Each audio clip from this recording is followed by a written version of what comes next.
Hello guys, welcome to our YouTube channel Vision Academy. आज हम पढ़ने वाले हैं हमारा OCM, जो कि महाराष्ट्र स्टेट बोर्ड ने कुछ चेंजेस के साथ में न्यू सिलेबस को एडिशन में लाया हुआ है। तो हमारे न्यू सिलेबस में कौन कौन से चैप्टर्स को इंक्लूड किया गया है उनके बारे में आज हम डिस्कशन करने वाले हैं।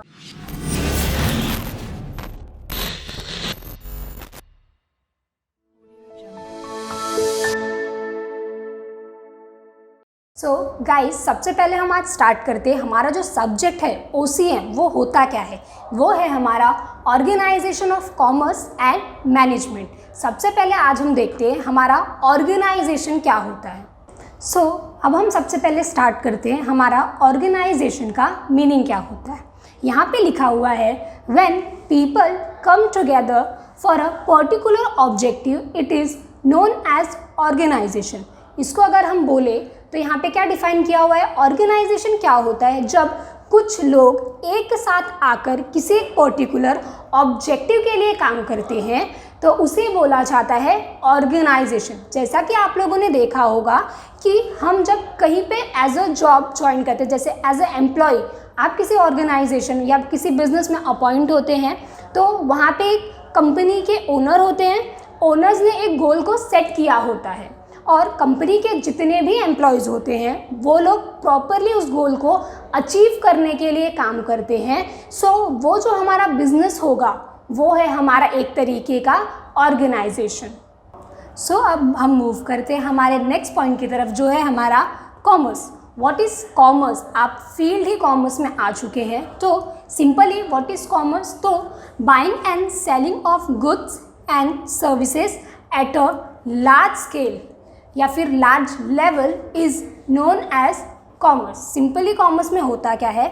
आप जब कोई भी प्रोडक्ट परचेज या सेल, सिर्फ प्रोडक्ट ही नहीं, सिर्फ सर्विसेज भी अगर आप बाय सेल करते हैं वो भी लार्ज लेवल पर, तो उसको बोला जाता है कॉमर्स। आपने देखा होगा कि हमारे जो बिजनेस होते हैं वो करते क्या है? वो लोग कोई भी चीज़, कोई भी प्रोडक्ट मैन्युफैक्चर करते हैं। मैन्युफैक्चरिंग करने के बाद उसको सेल करने का काम किया जाता है। सिंपली वो जो एक्टिविटी वहाँ पर कर रहे हैं उसको बोला जाता है कॉमर्स। What is management? तो management getting things done through others is known as management. क्या बोला गया है यहाँ पे? मैनेजमेंट होता क्या है? जब कोई पर्सन अपना काम दूसरों से करवा कर लेता है उस एक्टिविटी को बोला जाता है मैनेजमेंट। जैसा कि आपने देखा होगा किसी भी बिजनेस ऑर्गेनाइजेशन में जो सुपीरियर दैट मीन्स जो मैनेजर्स या हेड्स होते हैं वो लोग क्या करते हैं? अपने सबऑर्डिनेट मतलब एम्प्लॉयज़ को ऑर्डर देते हैं, ऑर्डर या फिर इंस्ट्रक्शंस देते हैं कि वो लोग किस तरीके से कौन सा काम किस ऑर्डर में कंप्लीट करेंगे। तो ये क्या कर रहे हैं? मैनेजर सिर्फ उनको इंस्ट्रक्शन दे रहे हैं, काम कौन कर रहा है? एम्प्लॉय। मैनेजर जो एक्टिविटी करते हैं उसको बोला जाता है मैनेजमेंट।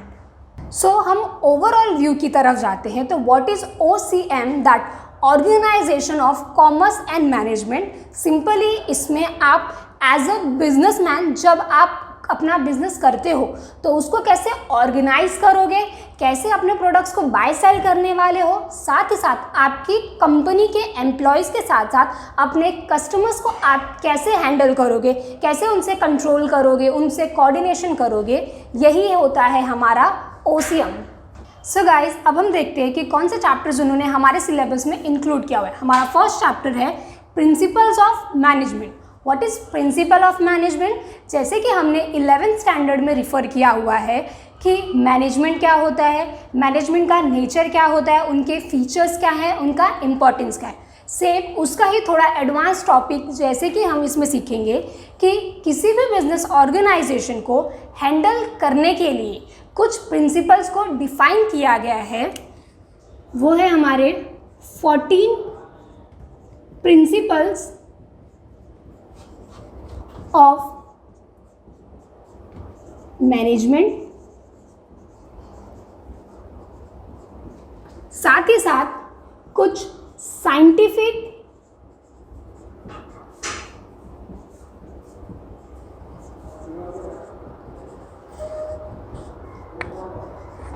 प्रिंसिपल्स ऑफ मैनेजमेंट को डिफाइन किया गया है दो अलग अलग प्रोफेसर्स के थ्रू। तो इस चैप्टर में इन 14 प्रिंसिपल और साइंटिफिक प्रिंसिपल्स के बारे में हम जानेंगे कि इनके क्या बेनिफिट्स होते हैं, और अगर उन 14 प्रिंसिपल या साइंटिफिक प्रिंसिपल्स को हम हमारे बिजनेस में इम्प्लीमेंट करते हैं तो हमारे बिजनेस को क्या बेनिफिट होगा, किस तरीके से हम उसे प्रोटेक्शन प्रोवाइड करवा सकते हैं, और किस तरीके से हम हमारे बिजनेस को ग्रोथ एंड एक्सपांशंस दे पाएंगे।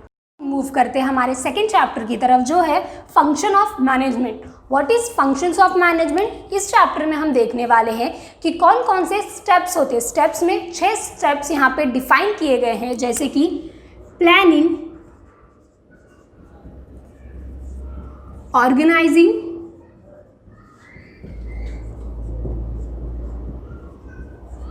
Staffing,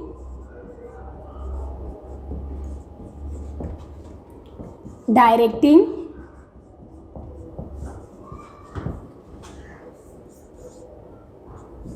coordination and controlling. मतलब इन 6 फंक्शंस के मतलब क्या होते हैं, साथ ही साथ इनका क्या इम्पोर्टेंस होता है हमारे बिजनेस ऑर्गेनाइजेशन में। सेकेंड चैप्टर में हम इसके बारे में स्टडी करने वाले हैं। अब हम मूव करते हैं हमारे थर्ड चैप्टर की तरफ, जो है entrepreneurship and development. What is entrepreneurship. Simple terms में बोला जाए, जब कोई पर्सन इंडिविजुअल अपना बिजनेस रन करता है रिस्क लेकर दैट मीन्स न्यू टेक्नोलॉजी और न्यू बिजनेस के साथ जब आप कोई भी बिजनेस रन करते हैं तो उसे बोला जाता है एंटरप्रेन्योरशिप। सो एंटरप्रेन्योरशिप एक ऐसा बिजनेस ऑर्गेनाइजेशन होता है जिसमें एंटरप्रेन्योर को सेम लाइक बिजनेसमैन ही एक्टिविटीज़ करता है, बट इसमें एक डिफरेंस क्या आता है कि ये न्यू टेक्नोलॉजीज़ को अपने बिजनेस में मर्ज करता है। सो एज अ एंटरप्रेन्योर मुझ में कौन सी क्वालिटीज़ होना चाहिए, मेरा क्या एज अ एंटरप्रेन्योर इनका क्या इंपॉर्टेंस होता है और इनके क्या फीचर्स होते हैं, वो हम इस चैप्टर में पढ़ने वाले हैं। दैट हम इसमें इम्पॉर्टेंस, क्वालिटीज़,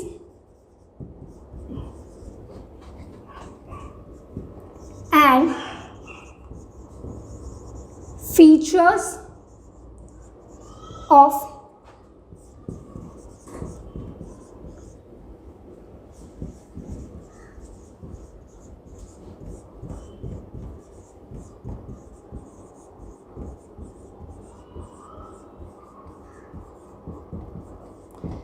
इस चैप्टर में हम importance, qualities and features of as a entrepreneur और एंटरप्रेन्योरशिप इनके बारे में स्टडी करने वाले हैं। अब हम मूव करते हैं हमारे फोर्थ चैप्टर की तरफ, जो है business services. What are services. जैसा कि देखा होगा, एज अ बिजनेसमैन जब मैं मेरे बिजनेस को रन करती हूँ तो मुझे कुछ सर्विसेज की ज़रूरत होती है। उन सर्विसेज में जैसे कि बैंकिंग, इंश्योरेंस, कम्युनिकेशन,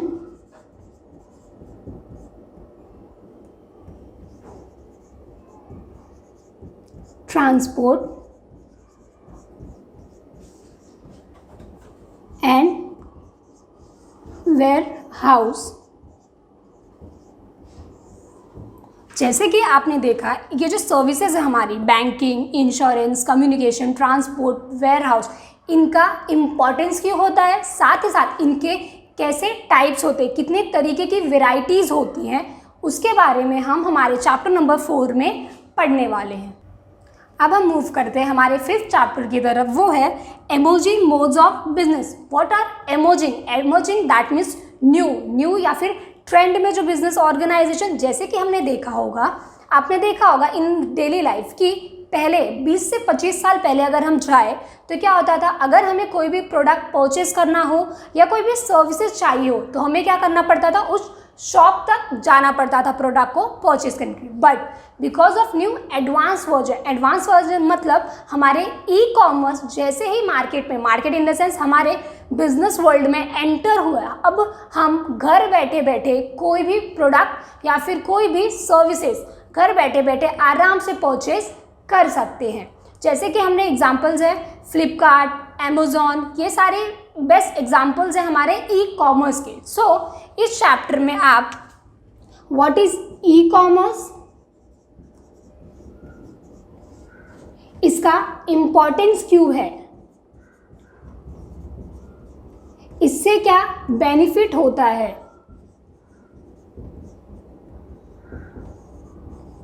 एक्सेट्रा के बारे में इस चैप्टर में हम पढ़ने वाले हैं।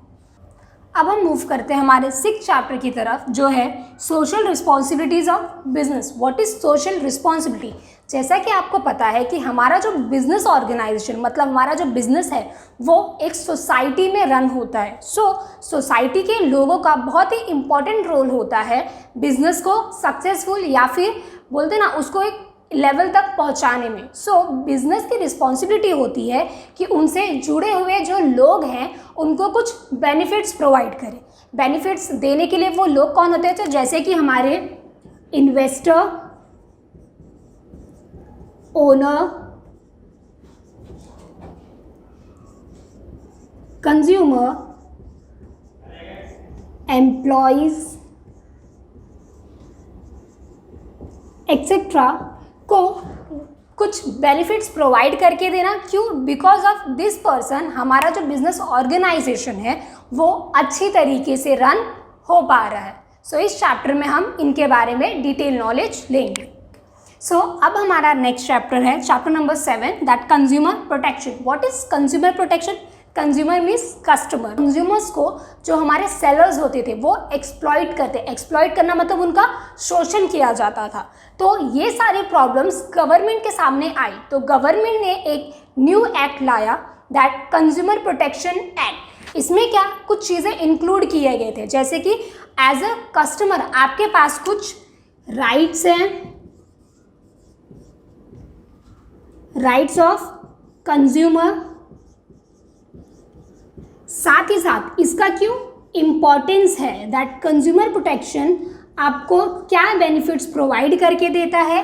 और हमारी गवर्नमेंट ने हमारे लिए 3 लेवल्स ऑफ फोरम्स बनाए हुए हैं, जहाँ पे आप अपने साथ हुई नाइंसाफ़ी, मतलब अपने साथ हुई एक्सप्लॉयटेशन के बारे में आप वहाँ पर कंप्लेन कर सकते हैं। साथ ही साथ अभी न्यू अमेंडमेंट में हमारे पास एक न्यू कंज्यूमर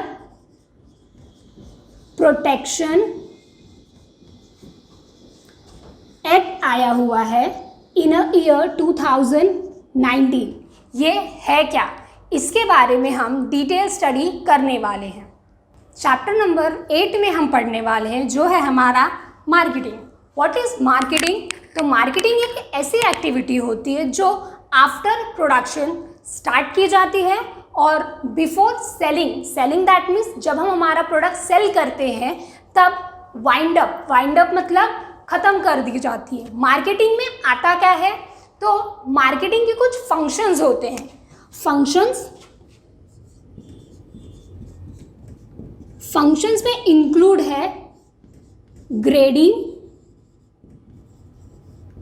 लेबलिंग, ब्रांडिंग